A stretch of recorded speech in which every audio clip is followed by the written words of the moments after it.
હાલો મિત્રો, તો હવને હર હર મહાદેવ। તો હવે એક આપણે આયુર્વેદિક વિડીયો બીજો બનાવવા આવી ગયા છીએ અને એ વિડીયો છે આપણે ઢોરને કોઈ પણ જીવાત પડી હોય મટતી ના હોય એને માટેનો, પણ આમાં માણસ માટેનો બનાવવાનો છે। પણ પહેલો વિડીયો આપણે ઢોર માટેનો બનાવીએ છીએ, તો આપણા વિડીયાને જોતા રહેજો। અને કોઈ જો વિસ્તાર ન મળતો હોય, ખબર ન પડતી તો એને પણ વિડીયો એવા કોઈ આપણા હગાવાલા હોય તો એને મોકલી દેજો, કે જેથી કરીને આ દવા જોઈ અને એ ઉપયોગ કરે તો એનું પણ ઢોર કોઈ માણસ પીડાતું હોય તો એને રાહત થઈ શકે। તો હવને હર હર મહાદેવ। તો હાલો હવે આપણે આયુર્વેદનો વિડીયો બતાવીએ। તો મિત્રો, ઢોર માટેની આ એક ઔષધિ છે, બરાબર। જો આ હોય એના પાન, આ અવળું એનું ઝાડવું થાય તો આને શું કહેવાય, સીતાફળી કહેવાય, બરાબર। અને સીતાફળી કહેવાય। તો આ સીતાફળીના જે પાન દેખાય ને, જો આ પાન, જો આ પાન, હવે આ પાન છે ને લઈ અને ઠાવકા તમે કૂટેડી ઠીકાઠીક અને હાઈ ક્લાસ વાટી અને પછી કોઈ ઢોરને જો જીવાત પડી હોય અને કોઈ ઢોર કજાડવું હોય, કે ધારો કે પાસે ન સડવા દેતું હોય, ડૉક્ટરને આપણે બોલાવ્યું હોય તો પણ હાથ ન રહેતું હોય, એવું જો કોઈ પણ કજાડું ઢોર હોય ને તો એના માટે આ સીતાફળીના પાન લઈ ઠીકાઠીક વાટી, હાવ ઠીકાઠીક માનો ને કે રાબડું કરીને પછી એક લુગડામાં ગમીમાં ગારી અને આપણે જે છોકરા ઉતાણી માથે પિચકારી લઈને રખડતા એવી એક પિચકારી લઈ અને એ આ ભરી આનો રસ, અને જે ઠેકાણે જે ઢોરને જીવાત પડી હોય અથવા સમજી લ્યો કે પેટારમાં કે અથવા કોઈ શિંગડામાં કમોઈ થઈને ફૂટી ગઈ હોય ને જો એવી રીતે હોય તો ત્યાં આ પિચકારી મારી અને જેટલું એ ઠેકાણે ઉડે ને એટલું ઉડાડવાનું। એવું તમારે 3 થી 4 દિવસ કરશો એટલે ગમે એવી જીવાત છે ને મિત્રો, તો એ મટી જાય અને જીવાત બધી મળી જાય। અને પાછી જીવાતીમાં જે આપણે અમુક દવા કરતા હોય તો એમાં વધતી જતી હોય ને મરતી હોય ને એવું થાય, પણ આનીથી એવું જ થાય કે જે એક ફરે આ આડી ગયું ને જવાનું પાણી તો ત્યાં જીવાત બીજી બનશે નહીં, પણ અહીં છે ને એ બધી મરી જાય। તો મિત્રો, જો આને સીતાફળી કહેવાય અને આ બેસ્ટ ઢોરમાં ઉપયોગ છે, અને પણ આને માણસે ખાય છે। જો ફળ થાય સીતાફળ, જા આ દેખાય, આ સીતાફળ માણા માટે ખાવામાં કાંઈ આવે છે ને આના ગુણે હાઈ ક્લાસ છે, ખાવામાં બહુ મસ્ત મીઠું હોય, પણ ઢોર માટે બહુ મસ્ત એમ કે બેસ્ટ ઉપયોગ છે આનો જો જીવાત માટેનો, બરાબર। તો જો આને સીતાફળી કહેવાય મિત્રો। તો મિત્રો, એક બીજી આપણે હું તમને ઢોર માટેની દવા બતાવું કે ઢોરને જો કોઈ હમકો થયો હોય, કોઈ ઢોરને હમકો એટલે આપણે ગુજરાતીમાં એને તાવ જેવું, કે કોઈ પછી કોઈ ઢોરને ઓવરિયા ગલોફામાં વધી ગયા હોય ને ન ખાતું હોય, એના દાંત અંબાઈ ગયા હોય, તો એવા માટેનો જો તમને હું કહું એ રીતે ઉચ્ચાર કરશો એટલે ગમે એવું ઢોર નહીં ખાતું હોય ને તો એ ખાવા મળશે। કારણ કે જો લીલું ખાય ને વધારે તો એને ગલોફામાં ઓવરિયા વધી જાય ઢોરને। અને જો કોઈ ઢોર હમકાણું હોય અને એ કોઈ દવાથી મેળ ના આવતો હોય તો મિત્રો, જો આ લાકડું છે, બરાબર। હવે આ લાકડું આપણે શીશમનું કહેવાય, કહેવાનું શીશમનું, બરાબર। જો આમ ભાંગીએ ને એટલે જો લાલ નીકળે આ લાકડું।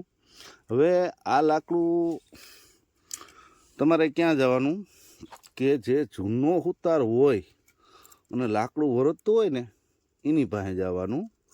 બાકી તો જો અટાણે તમે જાઓ એટલે લાલ લાકડું તો આપણે દેશી બાવરનું પણ આવે છે, એટલે કોઈ એમ કે આલ્યો આ શીશમનું છે તો એ માની નહીં લેવાનું એમ।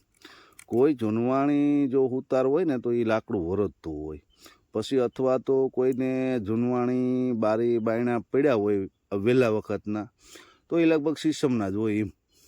પણ મારું કહેવાનું એ છે કે કોઈ શીશમના વરસતા હોય ને ત્યાં જ એને મળવું ખોટું। પછી આપણે કહીએ તો એ આવા જો શીશમના લાકડા લઈ આવી અને એટલા સીરિયા એના કરી નાખવાના કટકા, પછી આપણે ગમે તગારામાં કે દેવતા લઈ અને આ લાકડા એમાં નાખવાના એવડે કટકા, એને માટે થઈને આનો ધુવાળો થાય. એ ધુવાળો જો એ ઢોરના નાકોડામાં બધે સડે ને એટલે ઢોરને જે આપણે હમકો કહીએ ને એની મૂંઢ શરદી કહેવાય. એના જેથી કરીને કપારમાં છે ને આપણે જેમ હેડા થાય ને એમ હેડા જામી ગયા હોય.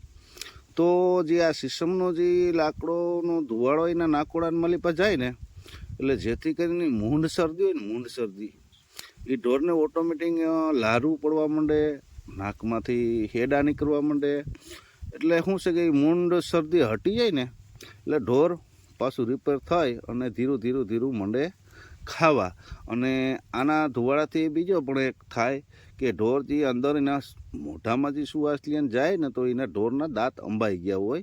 તો જેથી કરીને આ સીસમના લાકડાથી છે ને ઢોરના દાંત અંબાઈ ગયા હોય ને એ પણ કમ્પ્લીટ થવા માંડે એટલે ઢોર ખાવા માંડે મિત્રો. બરાબર, આ છે સીસમનું લાકડું અને આ આપણે બેસ્ટ ઢોર માથે ઉપયોગ થાય છે. હમકો કોઈ ઢોરને થયો હોય એને માટેનું. અને બીજી તમને જે વાત કરતો હતો કે ઢોરને ઓવારિયા થઈ જાય તો મિત્રો આપણે અટાણે મીઠું તો બધાની ઘરે ઘરે હોય જ એમ. તો એ મીઠાનું આપણે હથેળીમાં લઈ હાથમાં અને આપણે એના ગલોફાની માલિપા હાથ નાખી અને મીઠું એના બે કોર ગલોફા હોય ને એમાં ઘહી નાખવાનું. તમે ઘહી નાખો ને એટલે જેના ઓવારિયા હોય આપણે હુયા જે હોય એના ગલોફામાં હોય એ વધતા હોય એને માટે થઈને એ ઢોરને લાગતું હોય.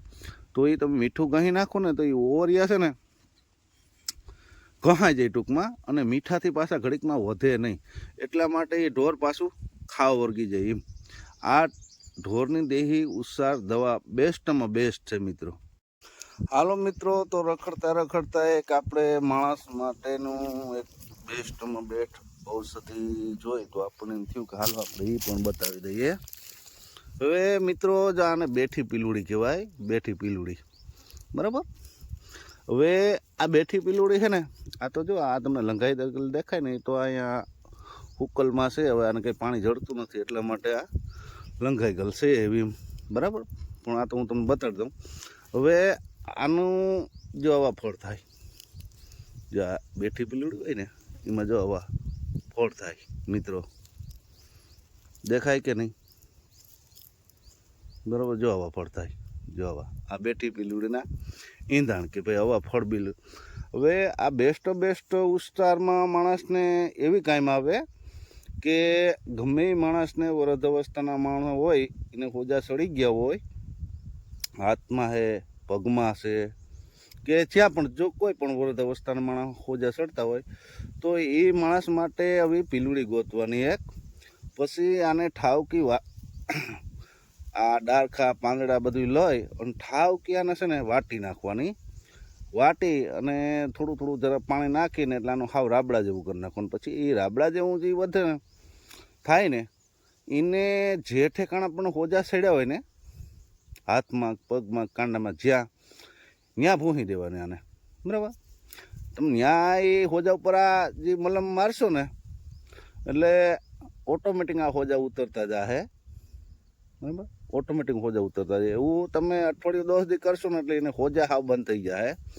અને જો મિત્રો આ કાચા ફળ છે, પાકે ને એટલે જો આવા લાલ થઈ જાય. જો આ દેખાય તમને આવા લાલ થઈ જાય. આ પીલીનું ઈંધાણ મિત્રો. બરાબર, તો જે હું તમને કહું ને એ રીતે તમે એની સાંભળી અને એ પ્રમાણે કરશો ને તો તમને આ બેસ્ટમાં બેસ્ટ ઉપયોગ દવા છે.